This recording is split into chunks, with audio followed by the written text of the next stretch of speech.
You're listening to the Geek Watch Podcast, Episode 19, April Fools, Ready Player One, and What the Dead, Still Gotta Mean Something.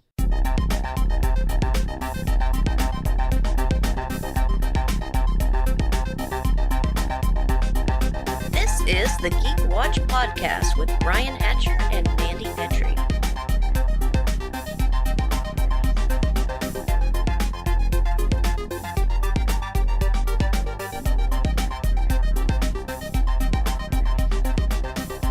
Geek Watchers, and welcome to episode 19 of the Geek Watch Podcast. I'm Brian Hatcher, and with me as always, Geek Watch's own resident geek goddess, Mandy Petrie. Hey Brian, 19. At 19, you can drink legally in Canada.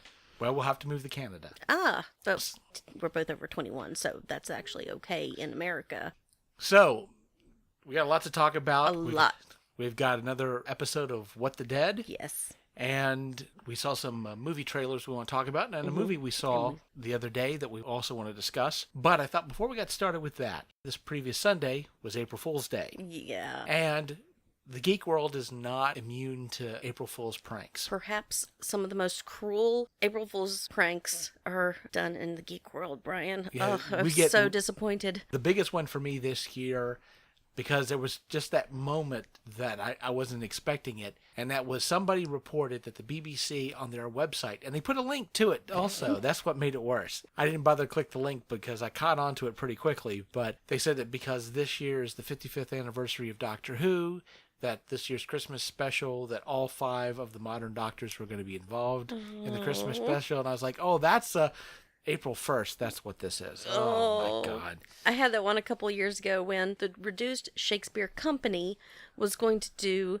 the complete Doctor Who abridged, and I was so excited about it, Brian. It was really upsetting. And this year for me, it was Ghostbusters 3. Wah, wah. Wah, wah. Yeah, they did you. Yeah. But you know, there is one good April Fool's tradition in the geek world. If you're familiar with ThinkGeek. ThinkGeek, yes. Yes, they were selling the geeky stuff before people were really into the geeky stuff. I remember buying stuff from them back in the early 90s. But they got into a tradition. They decided to do an April Fool's joke, and they came up with this idea for a sleeping bag. It was a Tauntaun sleeping bag, and you unzipped it, and it had embroidered pink guts on the inside, and the pillow looked like the Tauntaun head. So you could sleep like Luke. But the funny thing about this April Fool's prank, of course, is that people would click on this and like, God, I got to have this sleeping bag. It's like, no, there's no such thing. We're just making a joke. But they were so adamant for them to make it that they talked to Lucasfilms and got the rights to make it, and they actually made it, and it became a real thing. Yes. And so it's a tradition every year that they come up with a handful of fake products. Just to be mean. But also, in some cases, these become real products. Like last year, there was a tentacled blanket, a snuggle blanket. Last year, that was an April Fool's prank. Like a mermaid tail blanket? Well, more like, I would say, more like a Cthulhu. Because it's a green blanket and it's got tentacles coming out of the bottom of it. It was a prank last year, but they decided to actually make it, and so you can buy it this year. I think unicorn meat was one of the products that everyone really, really wanted. The Portal t-shirts. There were 2 t-shirts. One had the red portal, and one had the blue portal. And supposedly there was a technology involved so that there were cameras set up so that if you look through the blue shirt, you're looking out of the red one and back and forth. So it looked like somebody That's amazing. So amazing that it wasn't technically possible. Yeah. But one thing that they did do electronically, clothing, that started out as an April Fool's prank but is now available, was the Technomancer hoodie. Do you remember this? No. They actually have them on sale now for around $44. But what it is, it's a hoodie that has LEDs in the hood, in the arms. It has motion sensors in the arms. It also has a soundboard. And so by moving your hands a certain way, you throw a fireball, the sleeves turn red, you hear a whoosh. There's a Hadouken. Yeah, there's kind of like that. There's a healing one where the head glows and you heal yourself. All kinds of different things. And it's all about the way that you turn your hands and throw out, you can throw thunderbolts and it crackles lightning and all kinds of weird stuff. Sounds a bit like dance crews have done this. I think I've seen videos of dance crews. Their suits were, with their music, and they would light up at different times. Oh, yeah. And so, but that was a prank, but they actually started making it. And so this year, give you a list of the different products that we don't get. that we may get. Maybe we will, maybe we Maybe. don't, but we'll see. But right now, it's just a cruel joke. Exactly. So the first thing they came up with was the Rick and Morty Screaming Sun alarm clock, where you have this wood face clock, digital clock, and you have this scene of houses on the top cutout. But when the alarm goes off, you get the sun Rick just jumping up and just screaming at you to wake you up. And so the price for that was going to be like $59.99, but of course a prank. But also for $14.99, you could get the Star Trek Klingon alphabet fridge magnets. That is brilliant, because if I had toddlers in the house that I was teaching to read, I would want them to learn Klingon first. We must be ready for our Klingon overlords to take over. And so they're multicolored, but they're all Klingon letters. And so that was for $14.99, also a prank. One of my personal favorites for $18.99, the Jurassic World Dinosaur Detection System, which is basically a little platform that has a backing with a plaque and a place to put a glass of water. To see if there are rings in it. Exactly. So, and there's on the back of this plaque is like different levels of however active the water is, tells you how close the dinosaurs are. And how fast you need to run. Yeah. Must go faster, must go faster. Yeah, the ripple effect 1, area secure, ripple level 2, possible dinosaur, ripple level 3, dinosaur approaching, ripple level 4, run, attack imminent. So Must go faster. they also came up, and this was a personal favorite of mine. I don't think this is going to become a real product because I don't know how you actually do it. But the 4D6&Me Stat Discovery Kit for people who know the 23andMe ancestry. Yeah, heritage. Exactly. You spit into the test tube. They and check your DNA. They check your DNA and find out where your background, your ancestry is. And so 4D6&Me, it's a little bit different because you send them a sample and they come back what your D&D stats would be. It's brilliant. I don't know that I would want to know my real life D&D stats because, I'm a pretty powerful wizard right now in D&D, and I don't want to know what, because I have no dexterity. I have no. And so also for $129.99, they had the Fortnite RC Battle Bus. If people play Fortnite, and a lot of people play Fortnite, they had this. I don't know what that is. Oh, well, it's basically the game that if you're looking for somebody and they're outside and they're not outside and they haven't been outside for a long time, they're most likely playing Fortnite, and they're probably streaming it on Twitch. But the Battle Bus, it's an RC, it flies, it's got a balloon on the top, and for about $129.99, it'll be yours if they ever decide to actually make it. Otherwise, April Fools. Yeah. Yeah, But that one can stay. Something else that was a joy to me that broke my heart that this wasn't real, for $68.99, the Alien Facehugger Snorkel Mask. Oh, that is brilliant. Yes. So it fits over your face, and the snorkel is the tail of the facehugger. Oh gosh, I would love coming up out of the lake with that on my face and yeah. right in front of a group of kids. Oh yes, a whole lot of fun. And also for $24.99, we got the Rock'em Shock'em robots, Tesla versus Edison. Oh my gosh, tell me please that when the loser gets their block knocked off that they actually get shocked. They should. But April Fools, right? But April Fools. So ThinkGeek, if you're listening to this, if you make this product, be sure and make it shock the loser. Also, for $199.99, they had the Quest Management Kit. It is basically a corkboard, but it also comes with a heraldry flag, a box, a treasure box, and a baseball cap with a exclamation point above it for some reason. But I guess just when you succeed at a quest, you get to wear the hat, so people can be amazed at your ability and your skills. Okay, well that one can stay a joke. Yep, because that's pretty expensive for a corkboard. Yeah. So I'll just get a corkboard. An upgrade on a classic for $19.99, the Bluetooth Pet Rock. Oh, Pet Rock. Okay. So with the Bluetooth, I guess from your phone, you can tell it to sit. Yeah, exactly. And stay. Exactly. You don't and play dead. Yeah, you don't have to actually tell them to do that. You can just do it from the app. You can say, stay, play dead. Play dead. And of course, the Tentacuddle blanket, which was the one last year that was an April Fool's joke, now for $60, you can get you one. Oh, that's awesome. So it's basically a wraparound. It's like a Snuggie, basically. Yeah.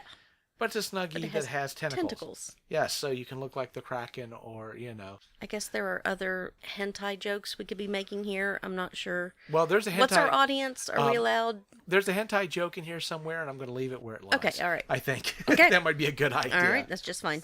But that's what we got this year for April Fools. We'll have to go to ThinkGeek.com And demand your favorite April Fool to see if they'll eventually make it for you. So we have that, and we saw a movie. We did.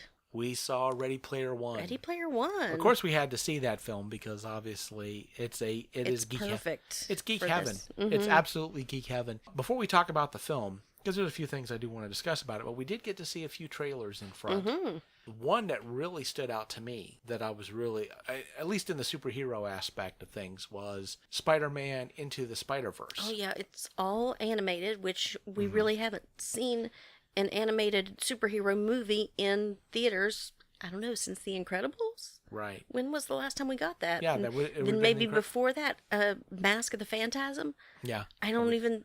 It's very rare that we get an animated superhero film. Right. And this looks amazing. Yeah, and what's interesting about this is that the main character is Spider-Man, but it's Miles Morales' Spider-Man. Not Peter Parker. Because in his world, of course, Peter Parker died.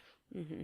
And then that's how Miles Morales gets the spider powers. But not that I think this is much of, if you know much about the Spider-Verse comics, the Peter Parker of our universe, the Peter Parker that we know, the older Peter Parker, winds up in Miles Morales' world. And it looks like they're going to go down that road in this movie because you see Miles Morales talking to Peter Parker. Okay, I think that's kind of a good idea when you're going for a movie to take a more familiar character to reach a broader audience, because most people know Peter Parker as Spider-Man. Yeah, they don't know Miles. Yeah. They don't know Miles Morales.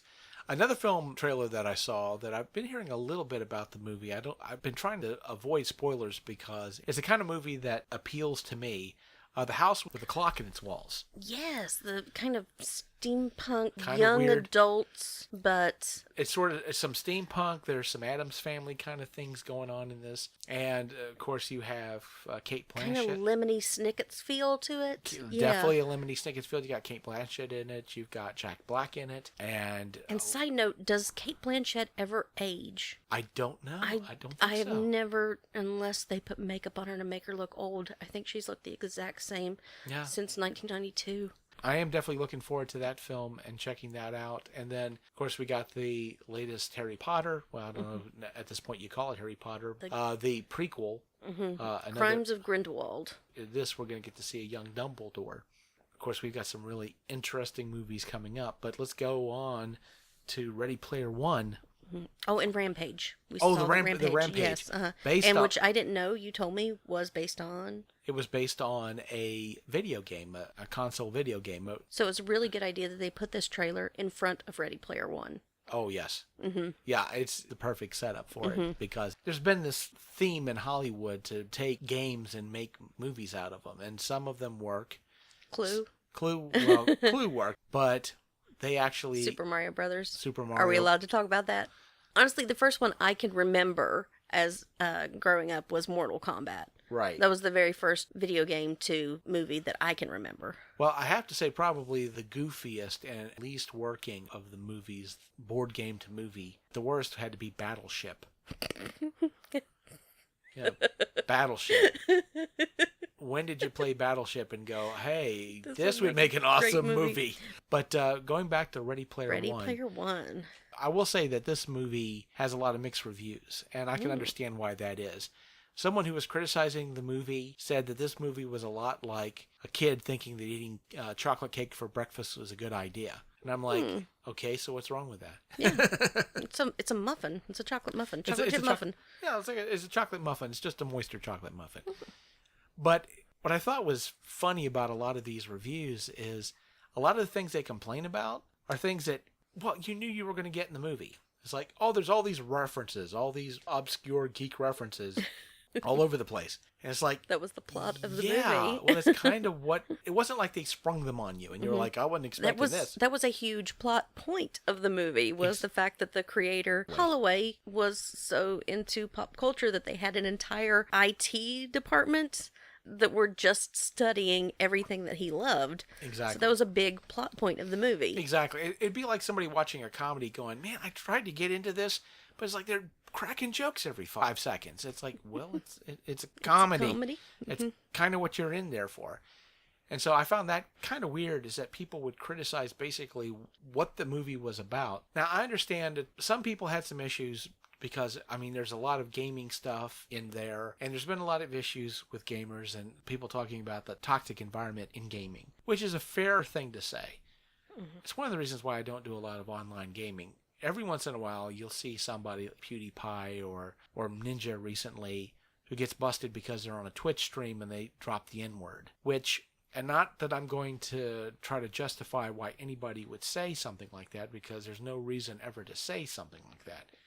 But at the same time, if you're playing these video games and you're talking to people, that word gets dropped all the time. Mm-hmm. All the time. It's like anytime somebody gets mad at the way somebody else is playing, that's what they'll say. They'll use the N-word just to say it. Mm-hmm. And if you're in that situation all the time, I mean, if I were playing games all the time, eventually I think that word would slip out of me, not because I meant to say it, but you keep hearing it over and over and over again. And see, I don't game. Yeah. I tabletop game. I've never played an online game ever. I played my Nintendo Entertainment Center system, and that, side-scroller games, that's pretty much it. So when you say things like Twitch streaming, I have no idea what you're talking about. Well, Twitch streaming is kind of like YouTube, but what it does is that it's a video platform, but it's meant mostly for when you're playing video games. You can start up a Twitch stream so people can watch you play the game. Oh, okay. You see, I can remember you and our friend Kevin from Real Deal having discussions, because, I wasn't around when arcades were just massive. Right. And people watching people play video games and them being on TV. And like the Don Bluth games, because they looked so cool. People wanted to watch people play them. Now, going in to see Ready Player One and not being a part of the gaming community, I had no problem with it. Right. I didn't have a problem understanding how it worked, or that there were all these video game references. I didn't know what ColecoVision was or anything, but that didn't spoil anything in the movie for me. I still understood what was going on. Right. And you also had the issue with Gamergate, where a female gamer and somebody who was involved in game design, a boyfriend got angry, got jealous, started sending her this hate-filled speech, a lot of death threats, and then a lot of his friends decided to troll in on it, start doing the same thing. Oh. And there are a lot of women gamers, a lot of women game designers. Getting bullied. We're getting bullied online. And yes, that's also a really horrible thing. And so I can understand why some people with that in the back of their mind might not be that cool about a movie that embraces that culture. Although in the movie, the gaming culture is a little more accepting. Well, I mean, even now, those type of people they're the exception and not the rule. And of course, like you mentioned, Kevin, he games online all the time. We both have friends who do a lot of online gaming and are not even close to being the type of people who would discriminate or bully or even drop the N-bomb on anybody at all online just because of gameplay or all that stuff. For me personally, because I don't even want to expose myself to that kind of stuff, I don't do online gaming. Well, there are a lot of other reasons too, but I mean, certainly that's part of it. And I can understand, again, why somebody would have an issue with a movie that celebrates gaming when it goes back to the same discussion that we had about cosplay. Same thing, all the shaming in cosplay, all the discrimination in cosplay. Right. Every community has the bad apples in it, every single one of them. Yeah. So. Yeah, it's true.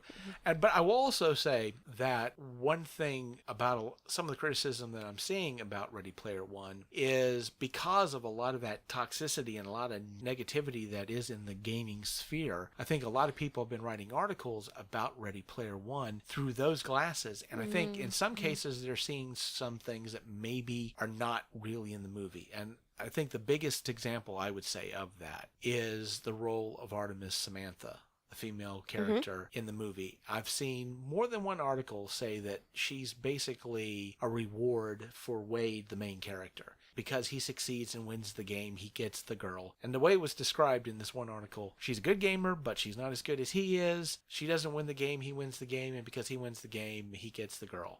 And I don't feel that way, but I've only seen it once, and I didn't read the book.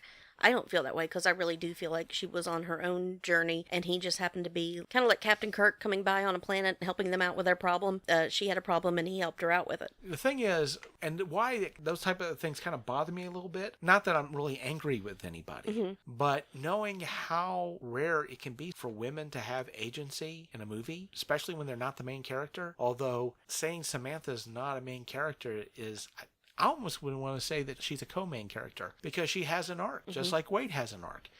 But I will say that you have a situation where it's very difficult for movies to give women agency for some reason. Hollywood doesn't seem to want to do this. It kind of hurts a little bit that when a movie does give a woman some agency, for it to be just dismissed out of hand and ignored, because it's so hard to get that to happen, that when it does happen, we need to celebrate that and not just kind of overwrite it. You know, Samantha's not Wade's prize in any aspect. Yes, they're together at the end. But if Samantha's Wade's prize, Wade's Samantha's prize too. This was a relationship that developed between the both of them.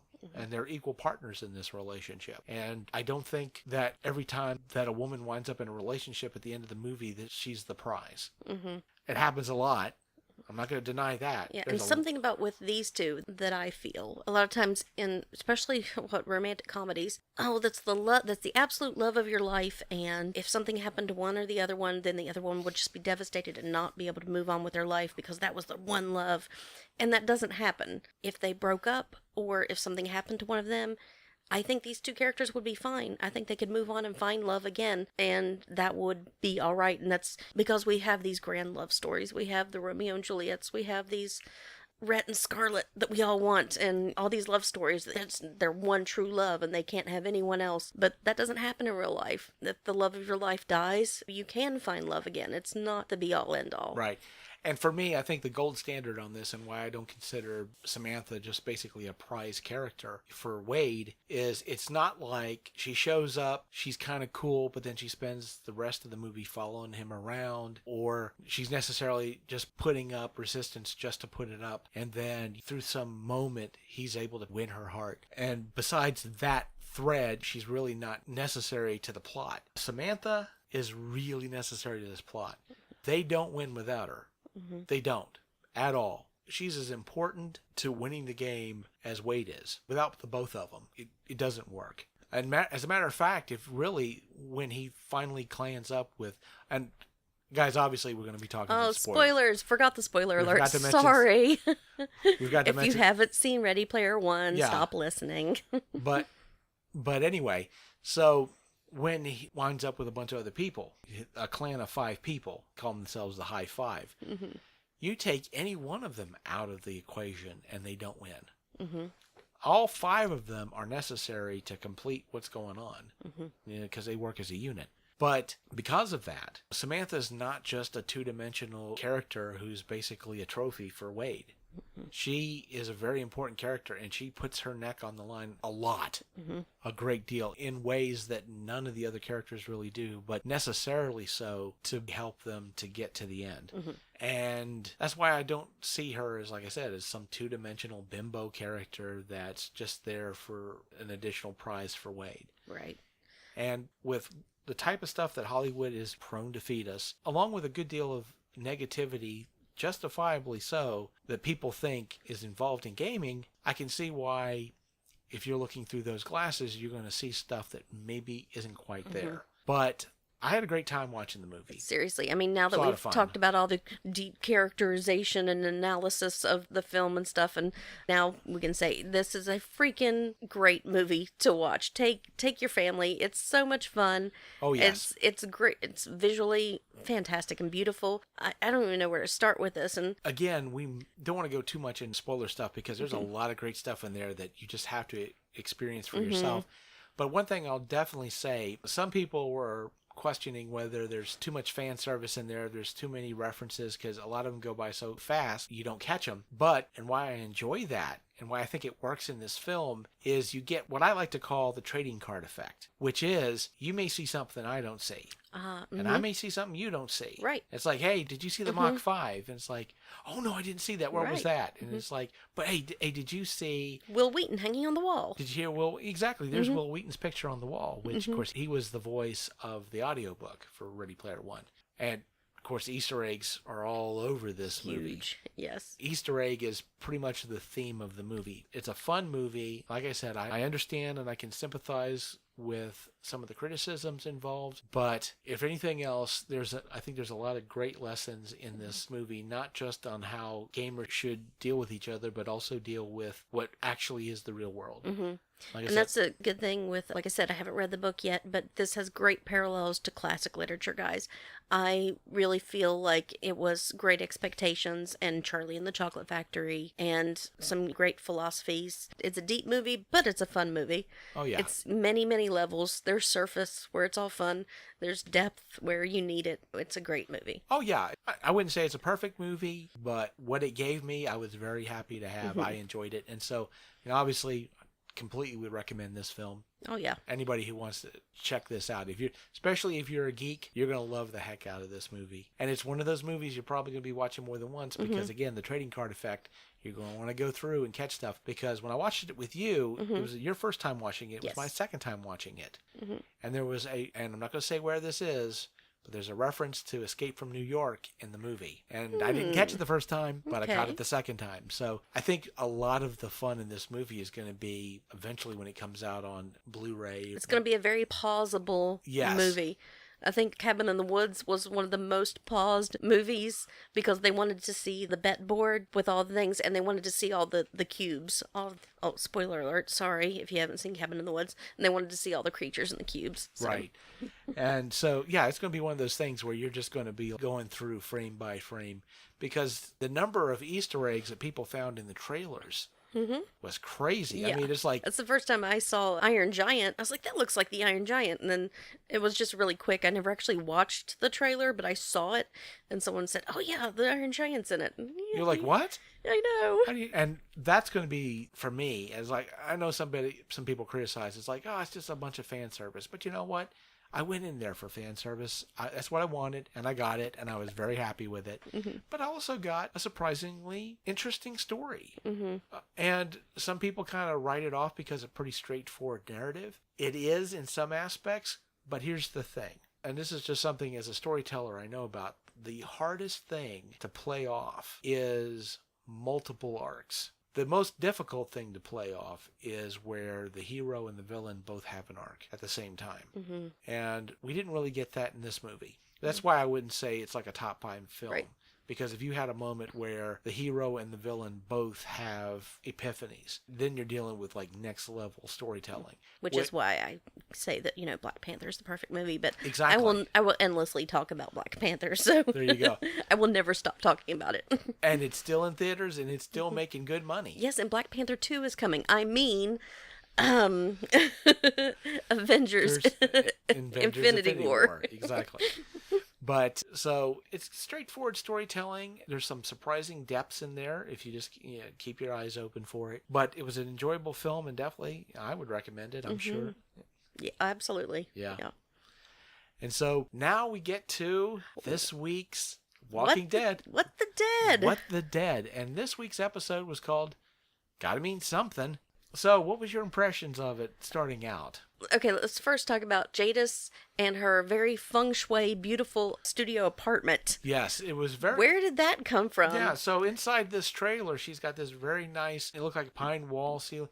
Very pretty. It's very Japanese, very minimalistic. So much so, in fact, that the first thing that popped into my head when she walked into the room was, take your shoes off. What are you doing? Yeah, that set against the entire series, Brian, is so starkly different. Really, it's like, who is this woman? And she's getting much more interesting in my head. Yeah, she's definitely not the weird talking woman who does some paintings and wire sculptures and she keeps trying to get Rick naked. Yeah, there's definitely something. But she's not good at tying up her hostages. No. Ladies and gentlemen, if you're going to tie someone to a dolly, you need to also tie their hands and not leave them open from the elbow to the shoulder. They're going to get your gun and a flare, and they're going to threaten to burn your pictures. Yeah, here's the thing. We had 2 main stories going on this week. The first one, of course, being Jadis and Negan, and that whole deal between them. And the other one was Rick and Morgan going after the escaped saviors who escaped the hilltop. those were like the two main things going on. There was like a little side Little tiny subplot with Carol Carol and Henry. what I am now calling Sophia's redemption. Yes. Because seriously, that was so obvious, Brian. I mean, that wasn't subtle at all. I mean, No. like, look, this kid is trapped under a tree just like Sophia was. Yeah. Of course, this time Carol's able to rescue him and bring him home. But going back to like the two main plots, you have, in a sense, you kind of have this redemption between Negan and Jadis. Yeah. Because they both have the opportunity to hurt each other in a very psychological, emotional way. And they both take a pass on it. Of course, sort of like a little side note on the whole Jadis Negan thing is the helicopter comes back. Yeah, and she knew exactly when it was going to be there, and she wanted to signal them. So, has she been hiding this entire time? Like, every time the helicopter comes back, do all the trash people get under the trash and stay quiet? Or is there a different signal that says all's well here, and then we have this other signal that says we need rescued? Yeah. And is that the fire? So does she know these people? Yeah. Is she trying to hide from them? Yes, it's... Yeah, she obviously knows more than she's letting on. But, of course, we don't know what exactly is going on here. Obviously, this is going to be something that's going to develop as things go along. But, again, we have sort of this redemption moment for both Negan and Jadis because, of course, Negan already knows what Simon did there. And he ain't happy about it. Right. And Jadis eventually does believe him, and... We got some Negan backstory. Yes. And just from being online and knowing... I know some of Negan's backstory, so I forget what all has been revealed in the show. Yeah. What all did he tell Gabriel? What all has he told anyone? Well, you know, they've really kind of gone on with, of course, him, his relationship with his wife. The thing with Negan and talking about his past, this was something that really we're only in the comics learning about recently. And Negan, of course, Negan had a wife, Lucille, and he wound up losing her to cancer, and that he had been cheating on her because he wasn't a very good husband. Right. He was it was revealed in the show that he was a public school teacher. Right. He was a coach. He was a coach, ping pong. Yep. Yep. Yes, those of you who did not know, Negan was a ping pong coach. Yeah. Oh, yeah. You'd think, like, I don't know, baseball, softball, because of Lucille, because of the Louisville Slugger. Nope, ping pong. But he was a good one. He was a good one. But, again, I have a feeling that kind of pushing all this stuff forward, they're trying to do things really quickly in the show. They're trying to develop stuff that in the comics took a bunch of issues to do. And so they're trying to fast forward the story with Negan. Negan winds up going back to and he stops and picks someone up. But we don't know who. I know who I want it to be, and you're going to laugh at me. You know, I really want it to be Carl. I want him to have faked his death, climbed up out of his grave, and now he's walking around, and Negan stops and picks him up. Although I feel that, Negan would have had a much bigger reaction if it were. So who do you feel that he picked up? I don't know at this point. I don't know. Now, do you think it might be the old Hilltop Mayor? Because he wasn't in the he wasn't in the massacre. Right. The Rick and Morgan massacre. Yeah, I think that's, to be honest, I think that's probably the best guess. I would say I can't see why that wouldn't be the situation. I don't want it to be him, but yeah. Well, he's sort of Walking Dead's living hemorrhoid. Yeah. He just does not go away ever. He's a boil. He is a carbuncle. Yeah, just lance him and yeah, there you go. Dig him out. But on the other side, then we have Rick and we have Morgan, and they do finally catch up with the Saviors. And one of the strangest things winds up happening, where there's sort of like a mini rebellion, where the majority of the Saviors decide to basically side with Rick, and Rick we are having none of this. Kills them all. Yes, the Rick and Morgan massacre. Yeah. This is They're like, nope, we are having none of this. Yeah, You're all dead. which is really weird because a few seasons before, Rick would have been all about this. I mean, these and the thing was, they were being sincere. This wasn't Welcome some sort of a trick. open arms. Come on in. Yeah, these weren't people trying to trick him. This They goes back to like Woodbury, bringing in the Woodbury survivors into the prison. But Rick turned on a dime, and the minute they stopped saving him from walkers, he turned on them and killed all of them, and it was crazy. And here's what's kind of weird about this is that in this episode, I find myself siding more with Negan than I'm siding with Rick. Yeah. Who thought that was going to happen? I know, but as they've said, if we had seen Negan from the beginning till now, we'd be on his side, not Rick's. Yeah. So. Well, I'm not exactly sure what side I am on now, because Rick is kind of messed up at this point. Yeah.